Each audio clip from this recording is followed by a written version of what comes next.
sadly 1 week at a time. SCV chat starts now.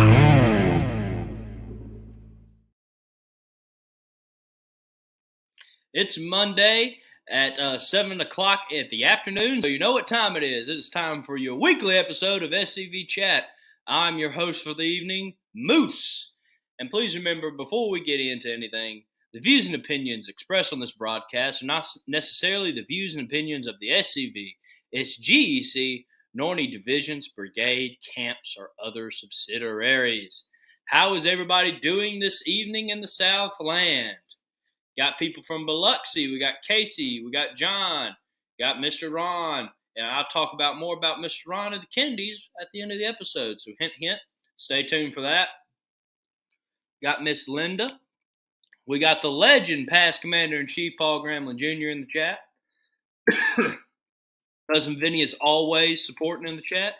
Florida Division's going strong. Mr. Sean, I believe you just sent me news for the Florida Division. I believe y'all elected a new commander, so congrats on that. We'll be, of course, talking about that Thursday, and if there's any elections that has went on in any division or any division news, please send it in, and I will talk about it Thursday on Look Around the Confederation. So, big time of the year for us. It's division reunion time, and then, of course, soon it'll be national reunion time. I, myself, am getting ready for the Mississippi Division reunion this weekend. So I'm looking forward to that. Miss Linda, good to see you in the chat. My Gigi, my Granny Gremlin. Let's see here. Anybody else? Chris in the chat. Good to see you, brother. David, nice to see you. It's rainy in Knoxville. Bless your heart, man. I feel like it keeps raining in Knoxville on you. But without further ado, let me check if I have any announcements. I do not believe I do. Please remember to follow us on all our social medias on Facebook, Instagram, YouTube, and TikTok. We are trying our best to expand, and maybe we have more on that Thursday. Never know. But let's see here. Yes, I do have an announcement to make. Boots Mania shirts are coming out now. They are a limited edition. They will only run until January 6th, I do believe. So you need to get them as quick as you can. We'll be selling them. Hopefully we do well. And, of course, all the proceeds from our T-shirts here at SCV Chat will go to us to make the show better. And we might probably donate something to somebody. We haven't talked about that yet. It just depends on how the shirt does, really. They will be. That link will be shared to go get Moose Mania shirt after the show, 8 o'clock on the SCV Chat Facebook page. Don't limit the Moose. With what I'm doing right now, we had to set a limit and just kind of see what interest is out there. So, we are. We did limit it. I won't say what number. I guess I could say what number. We limited it at 50 T-shirts, so they will go up quick, and only 50 people will have a Moose Mania shirt. I'm going to be ordering my own Moose Mania shirt after the show. But again, a good evening, everybody. Good evening. We have a very special guest on tonight. Let me pull that up. So we will have Dr. Samuel W. Mitcham Jr., or Dr. Sandy. Dr. Sandy was born in Louisiana. He attended Northeast Louisiana University and North Carolina State University, and finally got his Ph.D. at the University of Tennessee. He has served as our Heritage Operations Historian of the Sons of Confederate Veterans, a commander of the Thomas McGurr Camp of 1714 of Louisiana, West Monroe, Louisiana, and is the author of several books, including It Wasn't About Slavery, Exposing the Great Lie of the Civil War, Bust Hell Wide Open, The Life of Nathan Bedford Forrest, Vicksburg, The Bloody Siege That Turned the Tide of the Civil War, and of course tonight's book, The Epilogue of Confederate Generals. I've been looking forward to this. He hinted at this all the way back when we did our book review of Bust Hell Wide Open. So I have been looking forward to this for almost over a year now, I believe. So I'm happy to have him on tonight. I'm happy to have a guest so distinguished. I see him smirking back there. I told him I was going to build him up here tonight. But again, how do we order the book? I'm sure Dr. Mitcham will tell us all about that. And speaking of which, now let me introduce to y'all Dr. Sandy Mitcham Jr. Hi. Great to be on again. Well, great to have you on, sir. And of course, if you did not see, we had reruns episodes on Memorial Week. We just all took the week off on that week. But 2 Thursdays ago, Dr. Mitcham was on Look Around the Confederation talking about his novel. That was a very good episode. So if you haven't already, please go back and rewatch that. And of course, but first, tune in tonight because this one's going to be a good one, folks.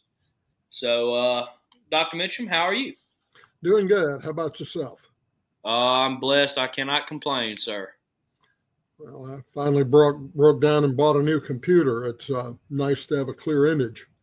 Well, I wore out that old one. I put, I think, 9 books on it, and it was ready for the scrapyard. Well, it served its time well then, sir. Thank you. Someone said they bought the book. It's fantastic.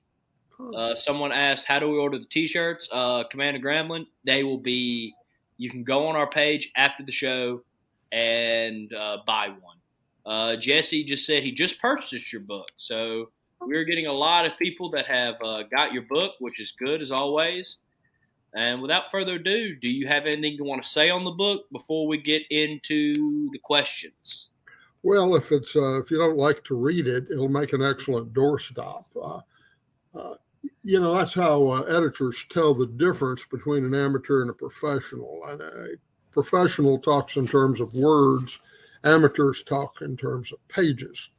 And if you wrote a book and you used 10-point font and single spaced, it's going to be twice as big as a book that I would write with 14-point font and double space. This book was 252,000 words. The average book is 60 to 70,000 words. So you're really getting 3.5, 4 books for the price of one on that book. You can get it through Amazon, Barnes & Noble, Regnery History, any bookstore can order it for you. And sales are brisk. It was number 1 in Confederate books here a day or two ago on Amazon.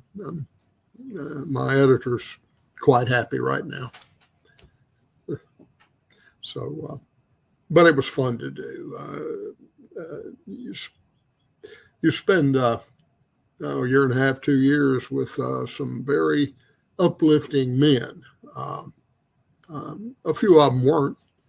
You had all spectrums, all kinds of people, and all kinds of different values. I guess Richard Montgomery Gano was one of my favorites. His great-grandfather apparently baptized George Washington. Some historians dispute that, but that seems to be what he did. They called him the fighting chaplain in the American Revolution, and George Washington asked him to end the American Revolution with a prayer. His grandfather was a general in the War of 1812. His father was a leader in the Restoration movement, Christianity. He baptized over 10,000 people in his storied career. And Gano, after the war, became a disciple of Christ / Church of Christ preacher. And he baptized at least 4,000 people. And I've seen one source that it was 10,000. He was a extremely Christian man. And, he wouldn't even drink any stimulants. That included coffee or iced tea. So he was, and after the war, he had a talent for success, no matter what he did. He fought in 72 engagements during the war and was successful in all but 4 of them. He was a very good general. Stanway, he thought the world out of him. He worked under Gano for a while. And after the war, he went into cattle ranching. His great loves were Jesus Christ and stock breeding. And his ranch totaled 55,000 acres. It's bigger than some counties. And he succeeded in improving cattle strains, horses, pigs, you name it, and helped establish over 30 churches and, like I say, multiple baptisms. And thank Ron Kennedy for his kind remarks. But Gano was interesting. His great-grandson, whom he knew, was Howard Hughes, the aviation pioneer and eccentric billionaire, who didn't live up to the pristine moral standards of his great-grandfather, but interesting family altogether. You got any questions for me, Moose?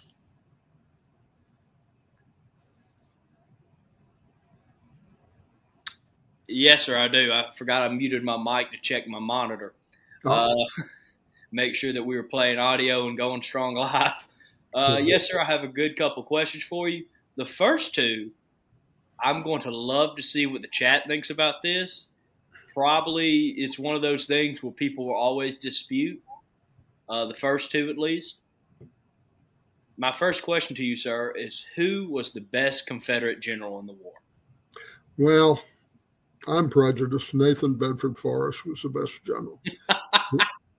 General Lee said so. Grant and Sherman sort of said so. They qualified a little bit. Sherman said he was the best cavalryman in American history. And his method of waging war was brilliant and simply incomprehensible to me. And General Grant made a similar remark. He said, for the kind of warfare that Forrest was called upon to wage, neither side could present a better man than he was. He was an unadulterated military genius. He's a first-grade dropout and rose from private to lieutenant general in 4 years. Now, I have a military background myself. I was a platoon leader, company commander, battle group commander. I graduated from Command and General Staff College, qualified through the rank of Major General. Forrest knew more the day he plopped his behind in a saddle than I knew. It's like it came from the air. He didn't know the terminology. His first battle, he wanted to attack the Union flanks, which he often did. And his order was take them in both ends.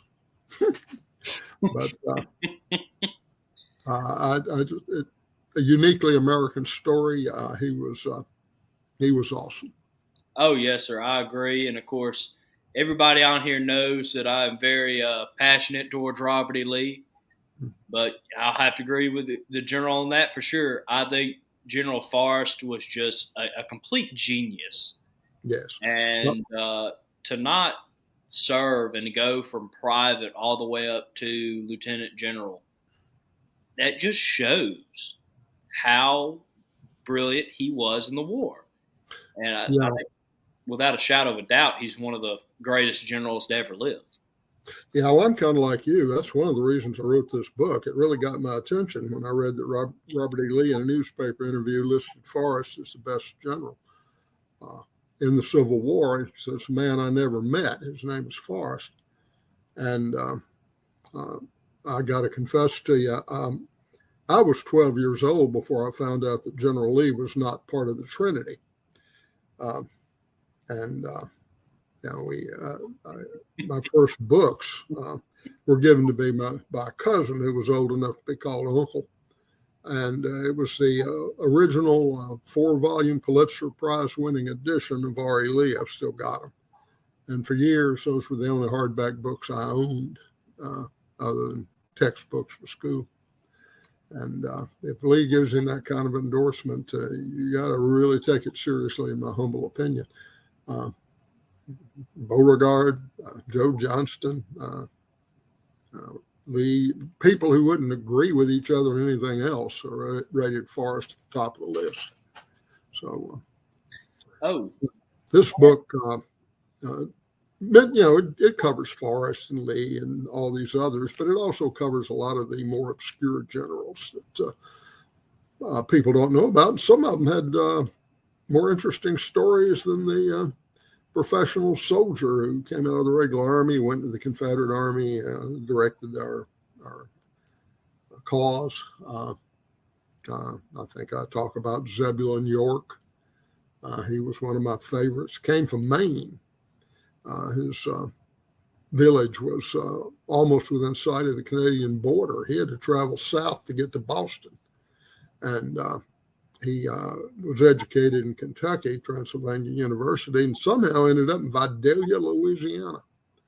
And he bought a plantation, and he bought another plantation. He bought another one. He ended up with 6 plantations, he and his partner. They owned 1,500 slaves, which may be the most of anybody in the whole South. He adopted the Southern way of life. War came. He ran for delegate to the secession convention. Nobody ran against him. And he voted to leave the Union. And he raised his own regiment at his own expense.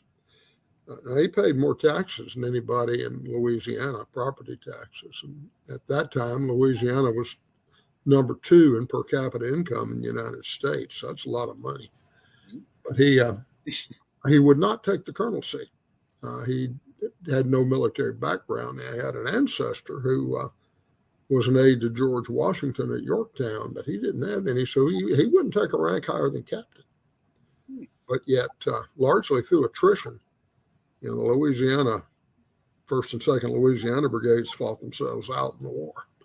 And largely because everybody else was killed or wounded, he did become colonel of the 14th Louisiana.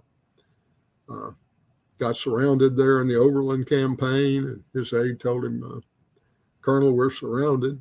And York said, well, that's good, because any direction we shoot, we can kill a Yankee. And he broke out, ended up commanding the brigade at the 3rd Winchester. And Union shrapnel tore up his arm. It was probably fired by the 1st Maine Battery, ironically enough. And they took him to the hospital and amputated his arm. And about that time, General Early was defeated, and the Confederate Army was retreating past the hospital. And a friend of his from town came in and said, let's go to my house. We'll put you in bed. The Yankees won't bother you till you've recovered enough sufficiently to survive the prisoner of war camps. And Zebulon York said, no, I will not do that. The Yankees will not take me alive.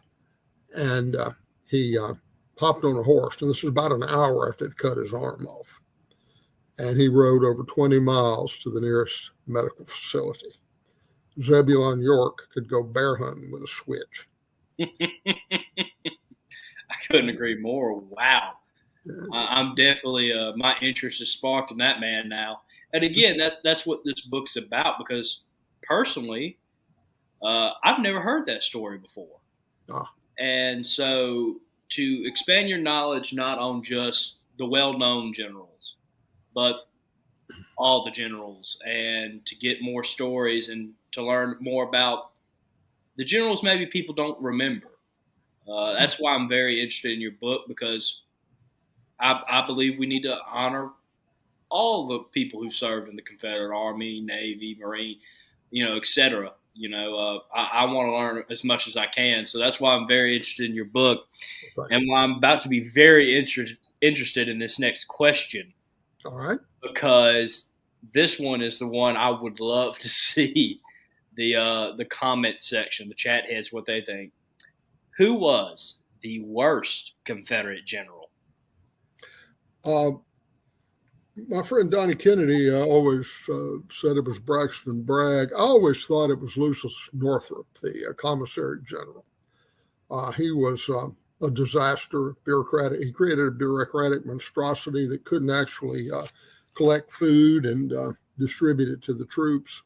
General Lee wanted to fire him way before they finally did. Jefferson Davis was a friend of his. He wouldn't fire him. Davis sometimes was loyal to a fault, and it certainly was in the case of Northrop. and they remained friends after the war. Davis finally had to fire him. It was February 1865. He wanted to appoint John Cable Breckinridge Secretary of War. And, General Breckinridge is a political powerhouse, former vice president of the United States. And Breckinridge just laid down the law. General Northrop must go or I will not take the position. And that was the end of Colonel Northrop. Davis had nominated him for a brigadier general, so he was a Confederate general because Davis had the authority to make appointments of that nature and also recess appointments.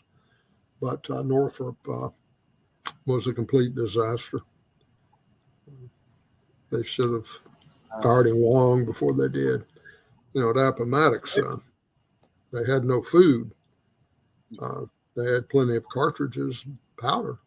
So those departments functioned well, but they were out of food. A lot of the chat heads are saying Bragg or Hood.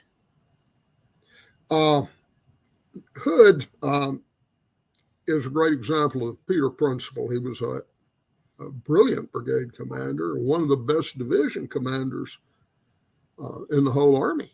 And they promoted him to corps commander, which was about his ceiling. He was a mediocre to poor corps commander. But Davis promoted him to commander of the Army of Tennessee, and that was a terrible disaster. In fact, Commander-in-Chief McClooney told me something I didn't know about it in his book on Beauregard. Davis was within about a day of appointing Beauregard to succeed Joseph E. Johnston. And he just couldn't stand Beauregard. And he liked Hood. They used to go on carriage rides together. General Lee told him not to, but he ignored that, appointed Hood, and the rest is history. Now, I don't fault Davis for firing Joseph E. Johnston, frankly. I would have fired him too. He needed to be fired. He wouldn't communicate with the president. He was... they'd been feuding for 3 years, and he wouldn't guarantee that he would hold Atlanta. And I think the last chance we had to win the war was to hold Atlanta past November 8th, 1864. Presidential election, Lincoln would have been defeated. Even Lincoln said he was going to be defeated. He thought he was going to lose. But when Atlanta fell, it reversed Northern public opinion overnight because they could see the light at the end of the tunnel. And they were right. I think the fall of Atlanta was the last chance we had to win the war.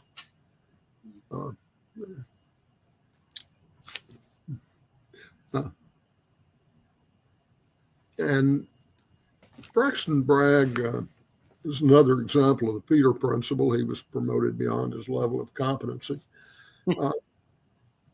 If with the benefit of 20/20 hindsight, if I was Jefferson Davis, knowing everything I know today, I would have made Bragg director of training for the whole Confederate Army. He had that army at Pensacola down there in Florida, and some of the best regiments in the whole Army came out of Pensacola. Bragg was a great training officer. He was a good organizer. But at Shiloh, he proved to be a mediocre corps commander. And when they got rid of Beauregard, they moved him up to the commander of Army of Tennessee, and that didn't work out. But a lot of them didn't work out because you got to remember, both the Union and Confederate armies showed symptoms of forces that had been built too quickly throughout their careers. The whole Army of the United States in 1860 was 16,000 men, and over 1,000 of those were on medical leave. The total number of officers was 1,100. Now, during the war, 2.8 million men served in the Union Army. 800 to 850,000 men served in the Confederate Army. That's well over 3 million men. 1,100 officers just ain't going to cut it. Now, there were some militia generals, of course, and some from VMI and the Citadel, and that helped. But overall, it was just too much, too fast. And you had some West Point generals, but don't forget, and people do forget this, West Point in those days produced second lieutenants just like it produces today. You got a 22-year-old second lieutenant. Let's give him a platoon, but he's not ready for a regiment, much less a brigade or division. But neither the Union or Confederate Army had any choice. They had to put them in command, and they had to do on-the-job training. And just to be blunt, combat ain't no place for on-the-job training, and it cost us a lot of men. Of course, so did politics. And I think I'll say something controversial. We had a big advantage in Jefferson Davis over Abraham Lincoln. I know it's considered sacrilegious to criticize Lincoln, but Abraham Lincoln was a military illiterate. He had served less than 90 days in the Army, and all he succeeded in doing was getting demoted from captain to private. Now, Jefferson Davis was involved in the same war. As a matter of fact, second lieutenant, he swore Lincoln's company into federal service. It's the first time they met. I found that out from Dr. James McPherson over in Princeton. Davis did one combat patrol, personally captured Chief Black Hawk and ended the war. But then he stayed in, and neither Davis nor Lincoln heard a shot fired in anger in the Black Hawk War. But Davis stayed in, distinguished himself, commanding the 1st Mississippi Rifle Regiment at Buena Vista in the Mexican War. He was Secretary of War under Franklin Pierce. He had an idea what he was doing. Now, he did make some political appointments. Some of them turned out to be disastrous, most notably John Floyd at Fort Donelson. But Lincoln did so much more frequently, and he did so until late November of 1864, after he was reelected. Grant, I think, must have had a talk with him because they got rid of Spoon's butler, who was commanding the Army of the James. He was another one of the Union disasters. Nathaniel Banks, Francis Spiegel in the Valley. Lincoln's first Secretary of War was a crook. His name was Cameron, Pennsylvania politician, former senator, later senator again. He was a machine politician. And he awarded contracts based on cronyism, kickbacks. North really got off to a very bad start. Lincoln did defend Cameron a little bit. He said, jokingly, "I do not believe he would steal a red-hot stove, but he'd steal pretty much anything else." He was, like I say, we were fortunate to have Davis. He had a share of warts, but you got to remember the white population of the North was 22 million. The white population of the South was 5.5 million. Northern historians frequently cite the population of the South as 9 million. 3.5 million of those were servants, were slaves. And you really can't count them the same as the whites because they were not devoted to the cause. And anyway, you cut it, it gives them a population base of 4-1 over the South. Plus, you've got to add that Lincoln recruited mercenaries on a massive scale. The North recruited 489,920 mercenaries in 15 different countries.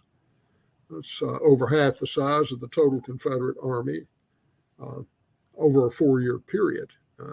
Confederate Army never, I don't think, exceeded 300,000 total. And to me, the amazing thing is not that the South lost, but that it held on for 4 years. It did that because of its devotion, the soldiers' devotion to the cause, and the South, frankly, had better officers. But let me throw in this real quick. The Confederate generals were better by degrees, not by orders of magnitude. So it wasn't enough to establish our independence. That was a mouthful. Yes, sir, it was, but full of information and stuff I know everybody's finding interesting. Ask this real quick. Who was your favorite Confederate general? I liked Richard Gano, Zebulon York, and Nathan Bedford Forrest. I don't know that I like any one of the three better than the other. And I frankly like Richard Taylor. But I'm from Louisiana. And I wrote first Civil War book I wrote, and Shotwell, I think, is going to do it, reissue it at the end of the year, was Richard Taylor in the Red River campaign. And Taylor had 8,800 men, less than 9,000 men. He faced a Union army of 32,000. He kicked it all over the battlefield at Mansfield, routed it, and chased it 200 miles all the way across Louisiana, surrounded it twice, cut off the Union fleet. It had to fight its way out. He sank the biggest, or caused them to blow up the biggest gunboat in the Union inland fleet, sank multiple vessels, and was furious at Kirby Smith for taking 3 of his 4 infantry divisions.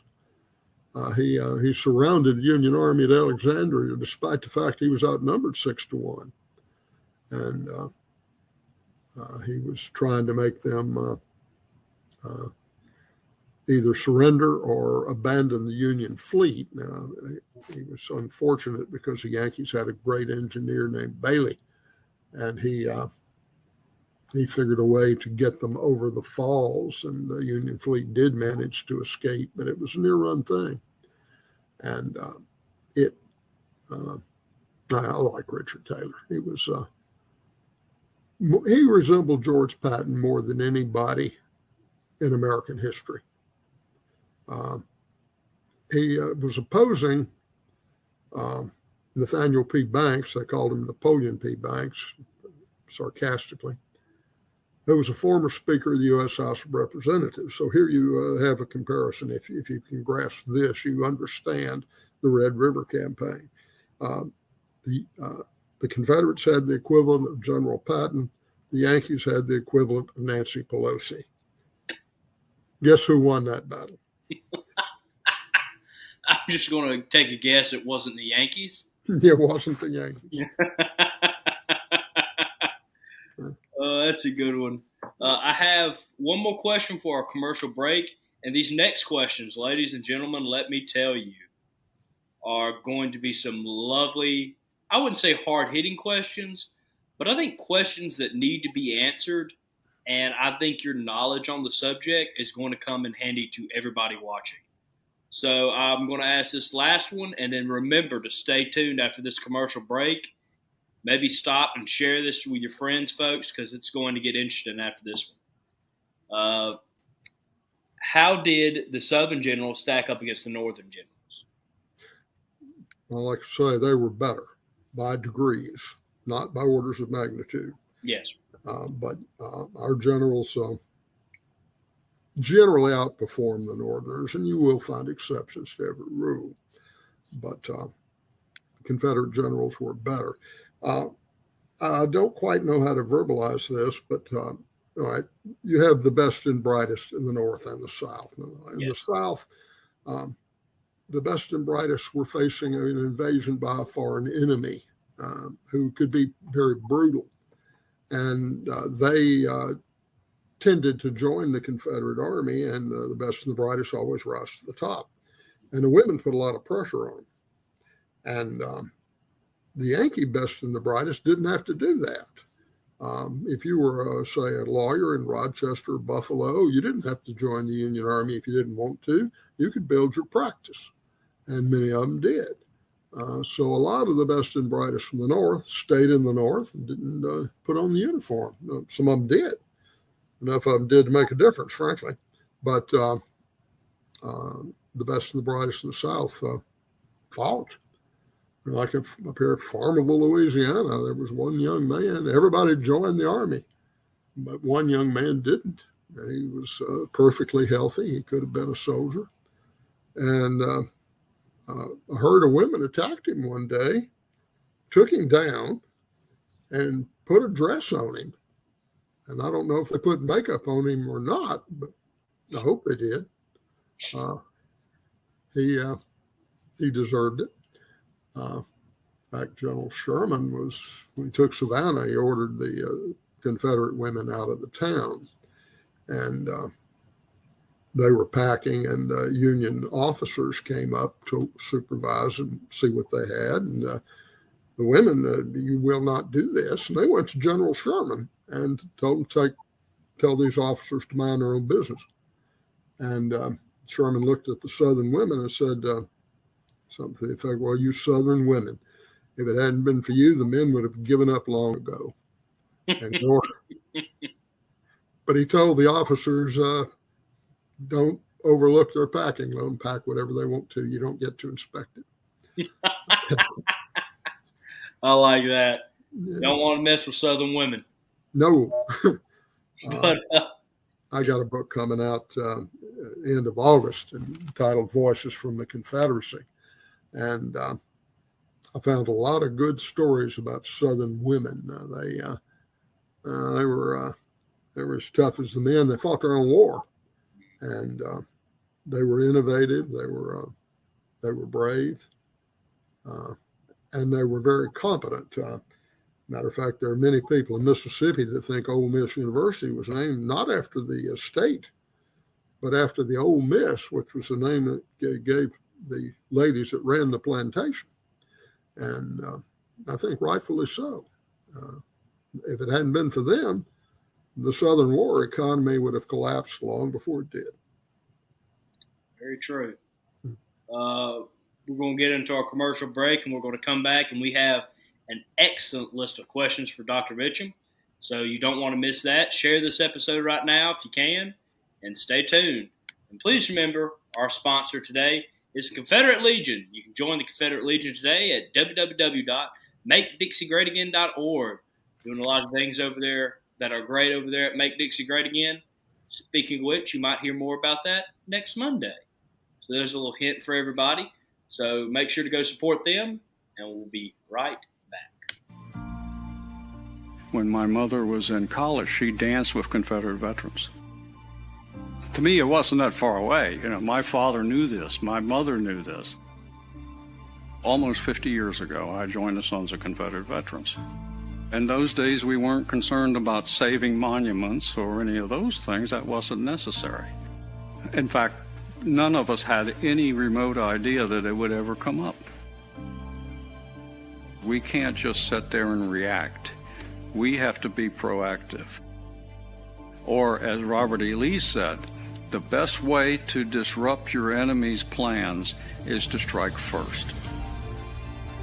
Everyone should do all in his power to collect and disseminate the truth, in the hope that it may find a place in history and descend to posterity. History is not the relation of campaigns and battles and generals or other individuals, but that which shows the principles for which the South contended and which justified her struggle for those principles. If you're looking for some place to be where you think you're going to accomplish something to save our history, go to the Sons of Confederate Veterans. I'm Thomas Lee Jesse. I'm a descendant of Private Daughtery Gilmer, a Confederate veteran.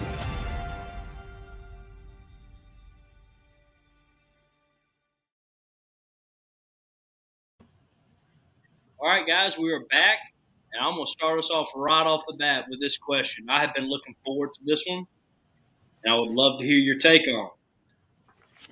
What do you think about the present-day leftist attempts to destroy the monuments to our Confederate generals, change the name of streets, basically destroy our heritage, and so on and so on? Because we've learned in this past year there's nothing that they won't brave away from trying to destroy, even final resting places of our veterans. Well, first, before I answer that, I did an interview with Donnie Kennedy, 4 parts. It should be on the Make Dixie Great Again website, talking about some of the individual generals. So if you're interested in that, go to makedixiegreatagain.org. I'm not sure he's got them up yet, but he will very shortly. If he hasn't, he may already be up. I think it's deeper than that, Moose. The left wants no heroes but its own.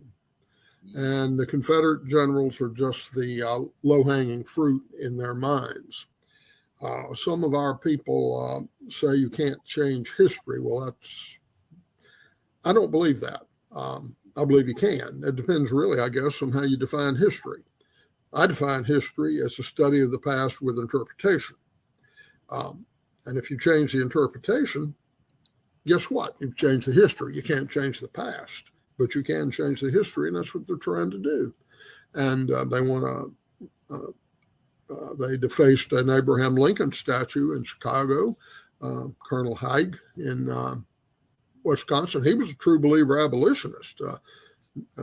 Most people were not fighting for the slaves to keep them or free them one way or the other, but he was. He was killed or mortally wounded at Chickamauga. It took him a day or two to die. And they destroyed his monument. I can't imagine why. They're trying to change the name of Washington and Lee, ripping down. I did a 7-page article for the Abbeville Institute before the George Floyd riots about the non-Confederate monuments that they were destroying. And like I say, it went 7 pages. Vietnam veteran memorials, World War II memorials, anything that isn't a leftist Marxist monument. Now, I do, like Dan Borgino, I distinguish between a leftist and a liberal. You can still talk to a liberal. You don't have to agree with them. With a leftist, it's either you shut up, and if you disagree with me, you're just wrong and evil. And I think we're going to see a long, hot summer before this is over. Oh, yes, sir. I think this is going to go on for a good couple of years. And, of course, I know whose side I'm rooting for and who I want to win. Mm-hmm. And I think the people have heard me talk enough about it on Look Around, what I think about the situation going on. Mm-hmm. But well, I agree with that Facebook post. If a push comes to shove, I want to be on the side that has the guns and knows which bathroom to use. I couldn't agree more. But yeah, I completely agree. They want to rewrite history completely to make themselves look better and to push their heroes on everybody. Mm-hmm. And to kind of, if you change the heroes, you change what kids will look up to and what they will aspire to be. And I think that's really what their main goal is behind that. But your next question is, how should we judge the Confederate generals today? In what context? As military commanders, as people? You know what? Let's go with as people, because we can't argue the fact that they weren't good generals, and a lot of people still study our generals' tactics and what they did. But I think a lot of people judge them as people now, and so I would like to hear your opinion on that. Well, they cover the whole spectrum. Mm-hmm. You can find a Confederate general for every use. For example, Earl Van Doren, he had 4 illegitimate children. He fooled around routinely. In fact, that's what got him killed.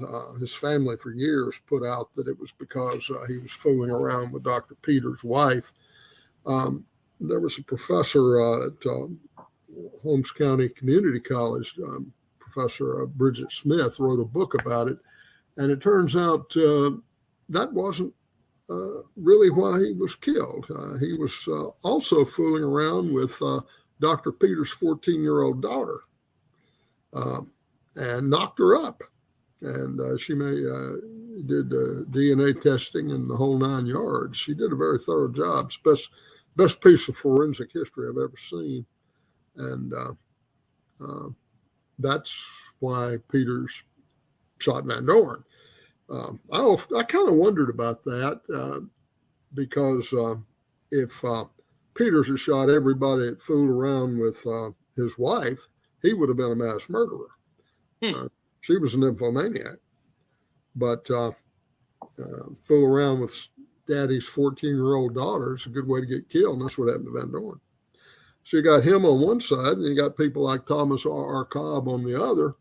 He was a great jurist. He didn't want to take political office, but we think he wrote the Confederate Constitution. It's written in his hand.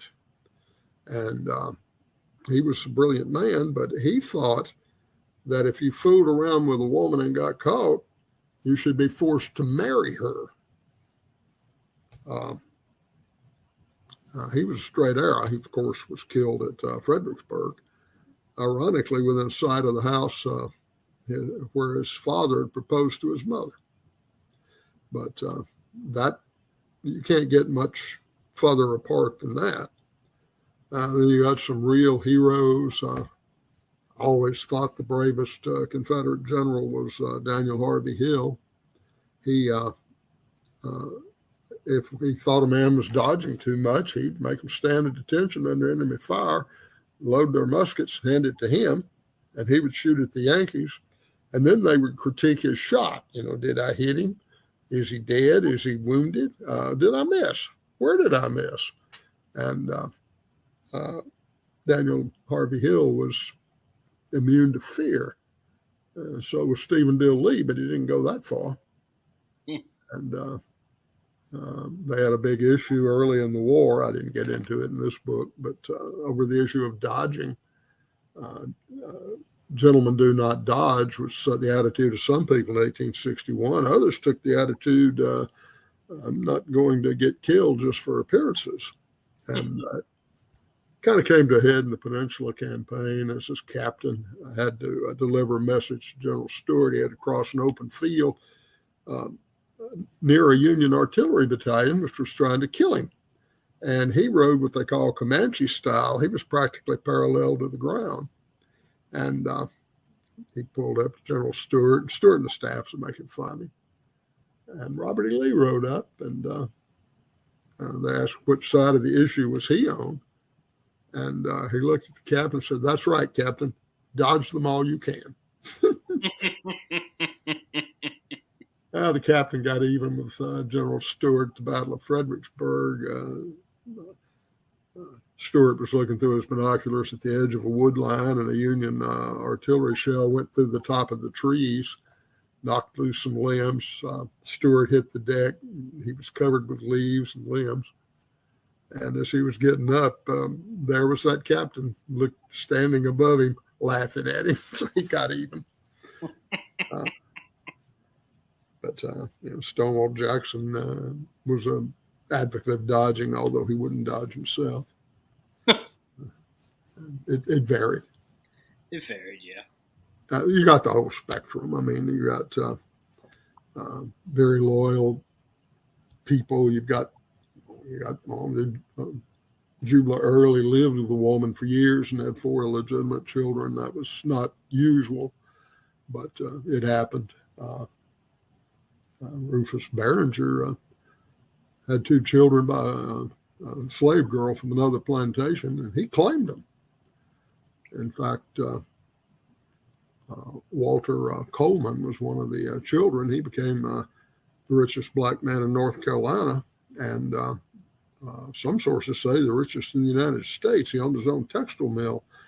Barringer was a great businessman. He taught this young black person how to do it. Others, you got Robert Toombs. That was he was interesting. He one of his friends said if he was stupid, he would be dismissible. If he was sober, he'd be a statesman for the ages. Unfortunately, he was neither. He got kicked out of college. He was in what became the University of Georgia at age 14 and was dismissed for inappropriate behavior and drinking. He was an alcoholic. He was brilliant. but alcohol ruined his career. In fact, when the Confederacy was first formed, a great many people thought, the seven states of the Deep South formed the Confederacy. They were thinking the president should be from Georgia because it's the most populous state. And they sent a delegation to discuss that with Robert Toombs, and he was drunk as a lord. And he chewed tobacco, and it drooled down his face onto his white shirt, created a very bad impression. So the delegation left, and they eventually, of course, selected Jefferson Davis. So Toombs, for a while, was front runner for the presidency of the Confederacy, but alcohol got him. And you'll see that with several of these generals. They couldn't control the bottle.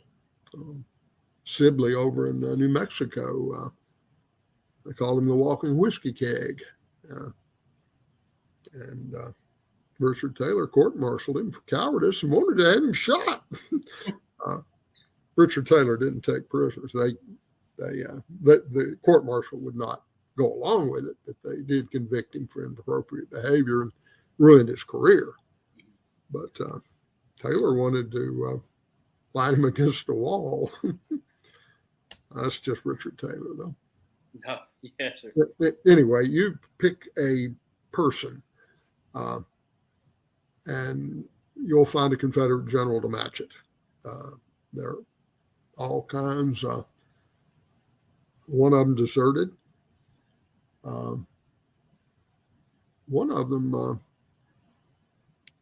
showed cowardice, I'm afraid. His name was John Robert Jones. He was good brigade commander, but was wounded at Frazier's Farm, very painfully so. And when he returned to duty, he wouldn't face the Yankees. He'd find a way not to. He had to go to the rear. He'd sent the brigade out, and he stayed behind in the wood line. He left the field of battle, I think, at Chancellorsville for an ulcerated leg, and General Lee fired him. Then the Yankees captured him near his home, and Confederate authorities made no attempt to trade for him. He had to stay in prison the rest of the war. Wow. So, like I say, the whole spectrum. Yes, sir. Now, this one, I think, is going to spark the interest for many people. And many people want to know, how to talk about this question or how to answer this question, really. Information-based and, so I'm really looking forward to see how you answer this one. Why did the Confederate generals fight? Was the war just about slavery? No, the war was not just about slavery. Freeing the slaves was one of the major results of the war, but only one of them.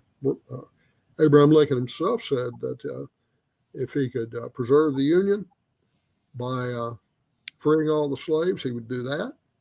If he could preserve the Union by freeing none of the slaves, he would do that. If he could preserve the Union by freeing some of the slaves and keeping others in bondage, he would do that also.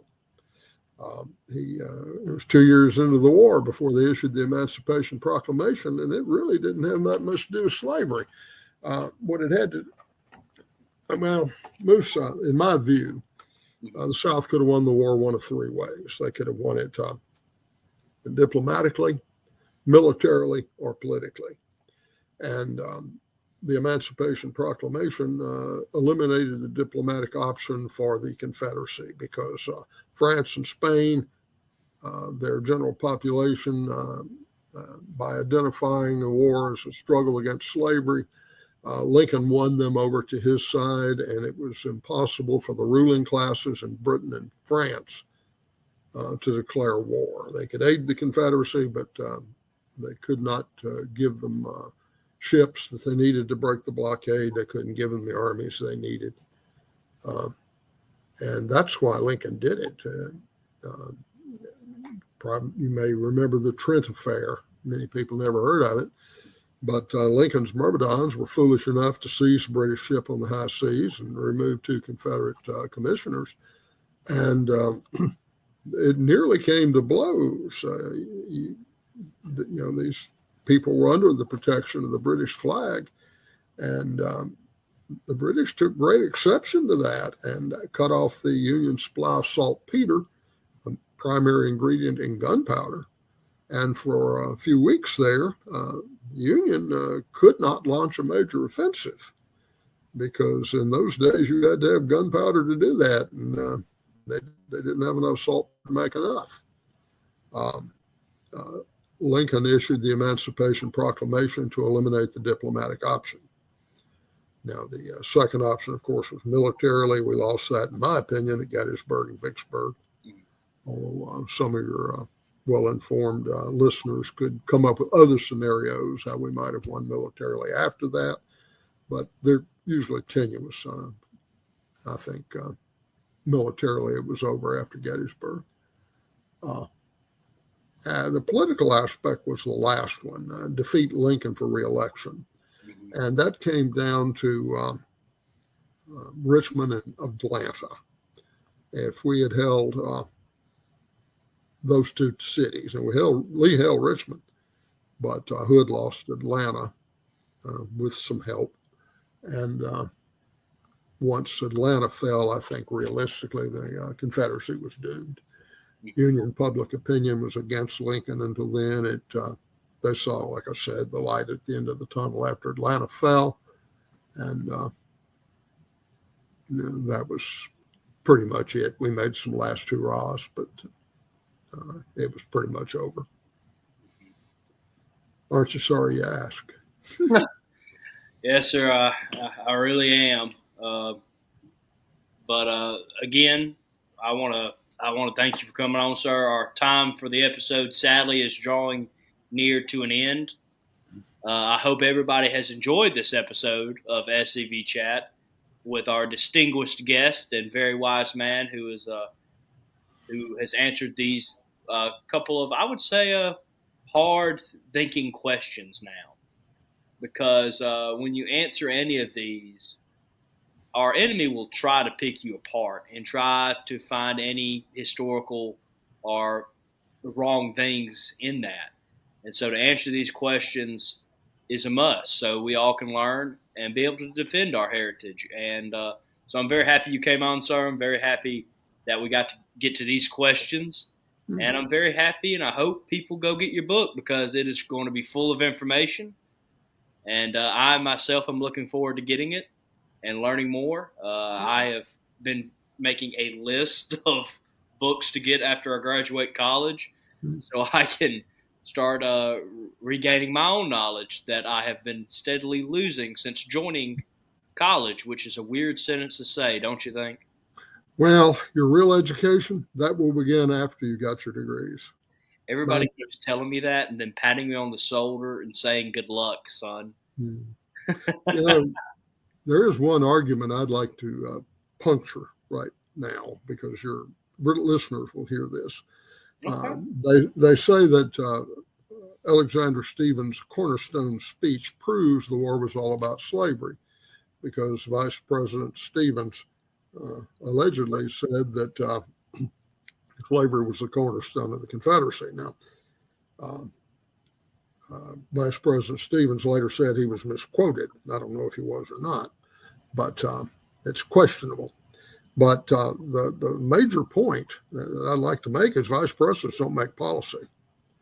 Presidents make policy. Stephens was not Davis's choice. He was picked by the convention. They didn't get along that well. He spent most of the war in Georgia. When the Senate wasn't in session, he went home because he had nothing else to do. I'm reminded of a quote by Thomas Riley Marshall. You may not remember him. He's a footnote in history, 28th Vice President of the United States. But he said it very well. He said, once there were two brothers. One ran away to sea, and the other became Vice President of the United States, and neither were ever heard from again. And that's about how important a vice president was. He certainly didn't make policy. If you're going to quote anybody, quote Jefferson Davis. He said, we're not fighting for slavery, we're fighting for independence, and all we ask is to be left alone. Amen. Okay, I'm through. Well, I'm happy you added that in there because that is the quote that I would say gets thrown in our face all the time. It's the face that gets thrown in mine. It's the quote that gets thrown in my face all the time. I have heard that quote more times than I would like to talk about. So I'm glad you want to talk about that because that's something that needs to be talked about so people can be like, well, his kind of like we do at the beginning of the show. His views and opinions really don't matter. If you're going to quote someone on the views of the Confederate government, quote Jefferson Davis. And so I like that. I will be definitely using that myself in the future. So thank you, sir. Good. And again, I want to thank everybody for coming on.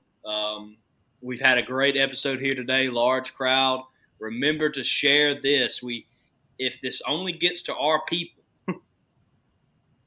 it can help, but it also needs to get to the people that have no idea about any of this, and so they can learn. And if they want to argue, let's have a nice, respectful debate. Sometimes you can change their opinion, sometimes you can't.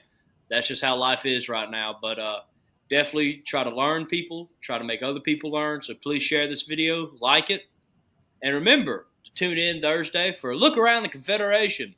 I'm hoping to have something special for you. I don't think I can comment on it yet. I need to talk to Christian Lee tomorrow and confirm it. But please make sure to share this episode and send an email to scvyouthOutreach@gmail.com, and you will be featured on the upcoming episode of Look Around the Confederation. And we'll be going through all camp and division news. And with further of that, I guess I got to say again, thank you, Dr. Mitcham, for coming on. Always a great episode when you're on, sir. Thank you for having me. Remember, chat heads, no Fumar in the elevator. All right, everybody. Good night. Ref Rock.